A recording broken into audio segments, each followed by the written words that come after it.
What's going on, guys? So we are back with the conclusion of Hickman's Aliens vs. Avengers.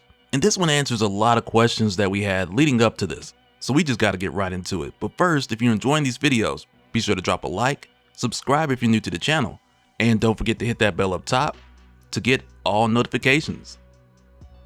Alright, so in the last talk in issue 3, with how that ended, the Avengers were not in a good place. Because after barely escaping Earth with their lives, the handful of heroes and civilians who made it stopped by Mars only to get ambushed by Sinister, who at this point had already taken out just about every mutant here. And in their case, all we knew at the time is that Sinister was doing some kind of experiment with them after finding a way to weaponize the Xenomorphs. So by the time Tony and the others arrived, they were completely overwhelmed. The people aboard the colony ship were totally screwed after catching multiple facehugger headshots. And by the time the surviving mutants of Mars arrived, which were Emma Frost, Wolverine, Manifold, and Armor, we only saw them rescue Carol Danvers just for them to come back the next day and find Tony Stark deceased, just moments before King T'Challa and his crew could make their way there.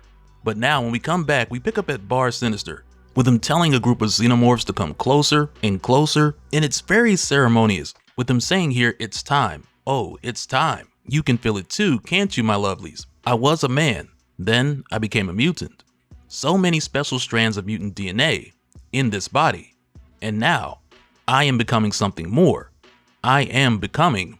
And he's saying this as all these Xenomorphs come closer and they lift him up, as it leads to the iconic chest burster scene, though in this case, Sinister's just created his first Red Queen, and it even has the black diamond on his head.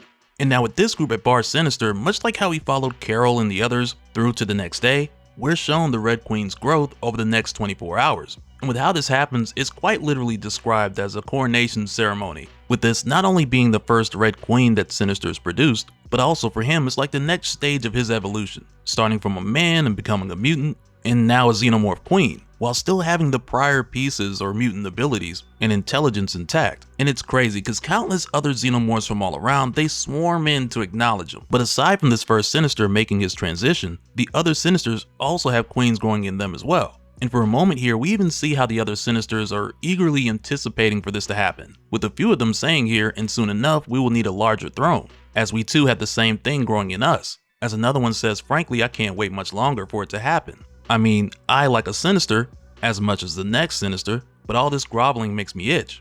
Only for another to say, "Me too, brother, but be patient. Soon this special singularity won't be so special at all." And the other's like, "Yes, there will be many of us." And right away you can tell the Red Queen doesn't like the sound of that. So this Sinister tries to clean it up and say like, "Oh, well, I mean, you're the first. I mean, surely that's something. Like, we're all in this together, right?" Only for the Red Queen to punch a hole through his dome. And that's when the other Sinister's like, "Oh, wait a minute." With another one saying, decisive, a bit harsh, but not out of line, I suppose. "But you wouldn't dare paint us all with the same brush, would you?" Just before the Red Queen has all the other Xenomorphs clean house. Because why would the Queen, and a Sinister Queen at that, allow any others to come forth and have there be any question about who their true leader is? Because there can really and only truly be one. But after this, when we're told about the intergalactic empire of Wakanda, starting from where it began all the way up to what's happened most recently, the beginning of this sounds and looks a lot like what we saw at the end of the 2015 Secret Wars event, heading into the story we got for the intergalactic empire of Wakanda for the main Marvel universe. With it saying here, it seems as if the universe favored Wakanda. The sons and daughters of that Terran country became the first starfaring humans, the product of a space program that no one knew existed until it appeared, fully realized and ascendant. Surprise was always the Wakandan way. No one expected them to settle in a fertile, unclaimed arm of a spiral galaxy that kissed the edge of a dying nebula. No one imagined that their atemporal generation ships would spawn a sprawling galactic empire, and yet they did. T'Chaka's reach boasted a manufacturing ring world that was the beating heart of Wakandan expansion. Celestial farms spawned supernovas that produced all necessary elements for imperial growth: hydrogen, iron, palladium, vibranium, all super abundant and critical to Stargate construction and system expansion. They were corridors between worlds that eliminated the need for interstellar travel, providing the optimal conditions for Wakandan society to thrive across solar systems. Stargates were the linchpin of Wakandan life, and they were the key to Wakandan's death. The Empire's interconnectedness meant that a single seed world could easily infect and spread the Xenomorph plague across the entirety of Wakandan space. One world became two, two became four, four brought on the fall of the Empire. At its height, there were 57 worlds and countless outposts in the Wakandan space empire, but by the time Emperor T'Challa returned to his kingdom, only 2 worlds had not completely fallen to the infection, and on both of those, a dying war raged against the alien spawn. The Emperor had made his return, blades were drawn, the good fight engaged, and an unwinnable war began and ended, but not in a wave of Wayland parasites. Instead, the end of Wakanda was engineered, which, man, for one, tragic doesn't even begin to describe how crazy this is. Only 2 out of 57 worlds barely holding on at this point, but on top of that, to know that this was done by the engineers, that's a crazy twist in of itself, because leading up to now, it had seemed like Wayland had already set this in motion for Earth and the Wakandan Empire. And as we've been following the engineers who followed Wayland to this universe, it seemed like they were going to follow his trail to the asteroid laboratory and likely from there to Earth, where they quickly would have realized the whole name change thing, only to find that he was killed by Tony Stark and that Sinister had basically taken over by starting his own experiments with the Xenomorphs. Like, it seemed like that was where it was heading, because aside from a single word or two, we couldn't tell what the engineers were saying, unless you happen to speak native Engineerian or Engineeranese, I don't know what they call it. But prior to this, we had very few words to go off of, up until now, after following the engineers as they followed David 8 into this universe. But instead of it being what it seemed, which was like, okay, the engineers are chasing him down for revenge, or that the engineers were looking to stop anyone who was trying to be like the engineers, which would be either David or Sinister. But no, we're told the engineers have come to correct their own mistake, which was the creation of life. Which is why, since they've arrived in this universe, they've been on a mission to cleanse it. Because we're told here they had been busy in this new universe cleansing it. Microscopic black holes that lasted for only picoseconds, just long enough to erase an infected world from existence. The godlike race of engineers had done godlike things, erasing worlds, entire cultures from this universe in an attempt to erase their first sin, life, from all reality. T'Challa learned their truth at the end of his sword. He learned their lesson, for they had taught it well. Save what you can, burn the rest. So yeah, much like how we went back a little bit to see what happened with Sinister, this took us back a little bit to see what happened with T'Challa before he arrived on Mars. And it ends the through line of what we've been following with the engineers from the start of this story, which as it turns out isn't what I expected, and it almost feels like it was cut down just to fit into the story with everything else going on. But just after this, we head over to the present, with T'Challa making his way to Mars. And really it's here when he finds out that Tony's already dead, which leads to this brief but really touching moment where T'Challa closes Tony's eyes and he tells him, "Anthony, may you finally find peace." But also when T'Challa gets here, Carol asks him about the state of the Empire, and that's when he tells her that they've fallen like everyone else. But also, since T'Challa and the other Wakandans are the only ones who really know, and I mean aside from Tony who knew more than most, but since the Wakandans had learned so much about the engineers in David 8 and where this all started with creator and creation trying to destroy each other with a conflict that extends beyond the universe, T'Challa fills them in on what he knows. But in the here and now, Wolverine is like, do you have any idea how to deal with something like that? Because they've got to take down the immediate threat. They've got to finish their breakfast, so to speak. And that's what T'Challa starts to say here. Isn't it obvious? We have to, but he doesn't get to finish because suddenly a member of the Hatu Zerazi points out that they've got motion because there's just a sea of Xenomorphs incoming. But among them, there's one that stands out in all red who's leading them in. But at first, there's hardly any attention paid to this because T'Challa just calls for his men to open fire while his son Azari suggests that they make a move for the ship and just nuke the place from orbit. But before they go, Wolverine points out here that there's a red one that's hard not to miss with Sinister's symbol on its forehead. So this is where him and Emma are like, no, we're gonna stay and we're gonna make sure to take out the queen. So that's where Logan's like, okay, Emma's diamond form's gonna cover her. Nothing can pierce armor shields. So that's where T'Challa's like, what about you? And Logan's just like, I'll find a way. So T'Challa's basically like, okay, let's do this. So he gives his son the cue and Azari gives their soldiers the order to basically hold back the insane number of Xenomorphs by dropping cascading warheads to give these guys like 400 yards of space, all the while picking off any of the Xenomorphs that make their way through. And after that, they prepare to attack, but things get dicey real quick. Because next, when Logan tells Manifold to open a portal just above Sinister's head, so Logan can get the drop on him and just tear Sinister to pieces. But when they set this up and Logan and Armor and Emma jump through, Sinister just bamfs out of the way. And this is how they find out that Sinister spliced the DNA of multiple mutants before becoming the Red Queen. And I gotta tell you, man, when this goes down, the look on Logan's face. It really sells this moment, because he's just out here like, oh hell no. But even still, he spots Sinister on the roof, so he lets the others know that he's going after him. But even still, on the way up, Logan's catching all sorts of Xenomorph acid blood all over his body, so it's burning him up. He's dealing with that too. But finally, when he gets too Sinister, dude just bamps again. And Wolverine's face is just like, how? How, bruh? And he's got the question mark over his head, and even the steam from the acid blood's turning into question marks. Like, he is completely at a loss for words. And just below with Armor and Emma Frost, even though they're not worried about the regular Xenomorphs, they're being overwhelmed by the sheer number of them attacking all at once, only for them to soon after discover that Sinister is bamfed inside of Armor's armor, and he just kills her before anyone can do anything about it. Like, she's gone, she's done.